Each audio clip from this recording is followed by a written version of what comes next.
Ketika tiba hari Pentakosta, semua orang percaya berkumpul di satu tempat, maka penuhlah mereka dengan Roh Kudus.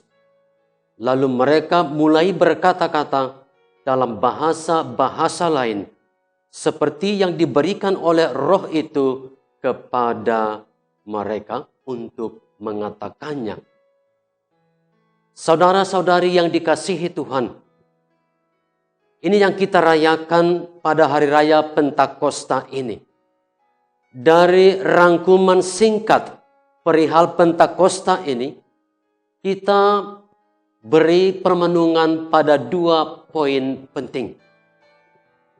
Yang pertama, ketika tiba hari Pentakosta, semua orang berkumpul. Ketika mereka sedang berkumpul, penuhlah mereka dengan Roh Kudus.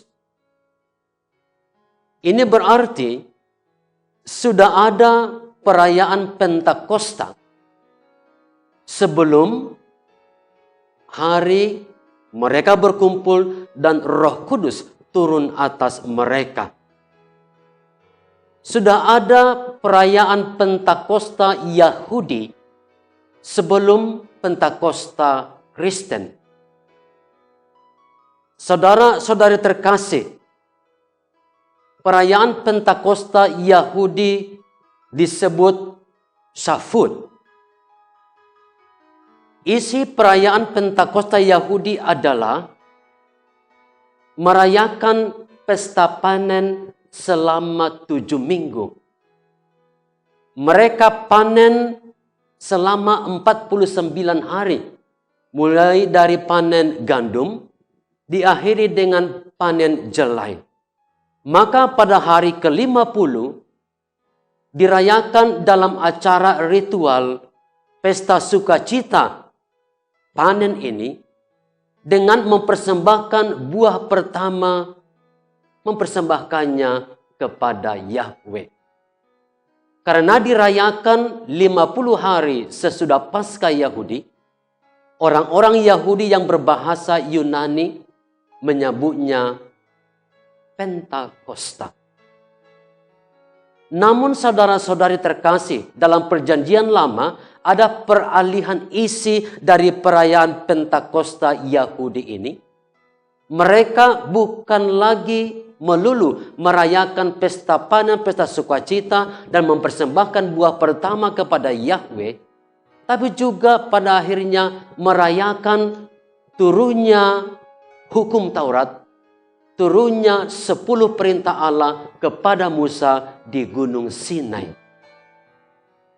Saudara-saudari terkasih, dengan setting Paskah Kristen adalah latar belakang Paskah Yahudi dengan peralihan isi, penambahan isi, merayakan turunnya hukum Taurat kepada Musa. Dengan mudah kita bisa mengerti maksud perayaan Pentakosta Kristiani. Bagi orang-orang Kristen, hukum yang terutama bukan lagi hukum Taurat. Bagi orang-orang Kristen, hukum yang terutama adalah Roh Kudus yang dicurahkan kepada orang beriman dalam pembaptisan. Poin kedua, lalu mereka mulai berkata-kata dalam bahasa-bahasa lain seperti yang diberikan oleh Roh itu kepada mereka untuk mengatakannya.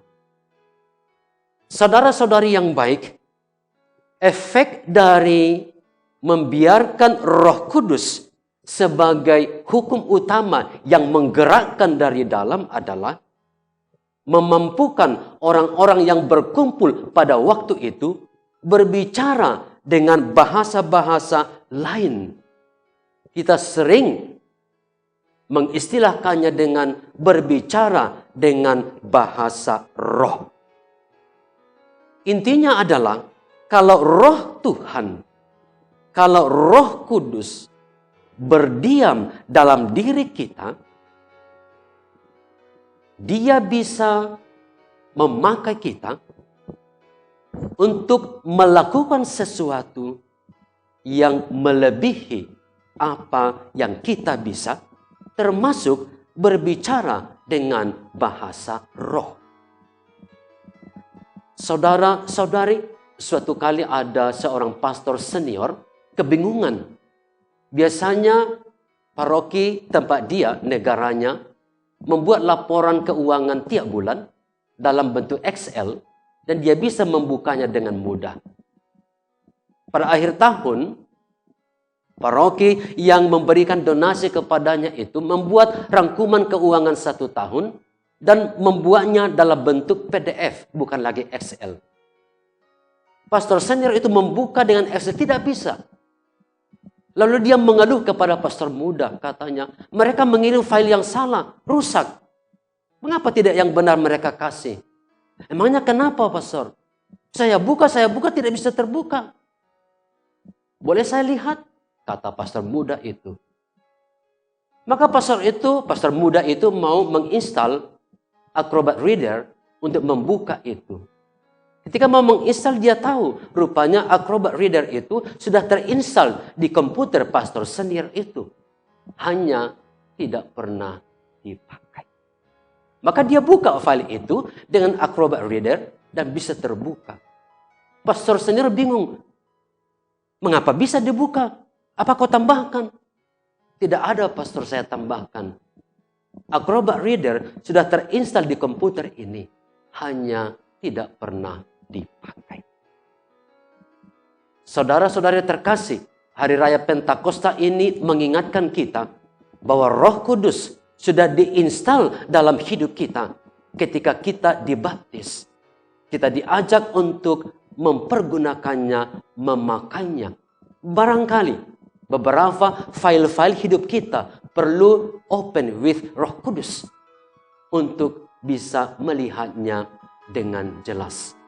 Mari membiarkan diri dipimpin oleh Roh, sebab Rohlah yang menuntun kita kepada kebenaran. Biarlah Roh Kudus yang pada akhirnya memberikan karunia-Nya kepada kita, yang sesuai dengan diri kita, peran kita untuk ambil bagian dalam karya keselamatan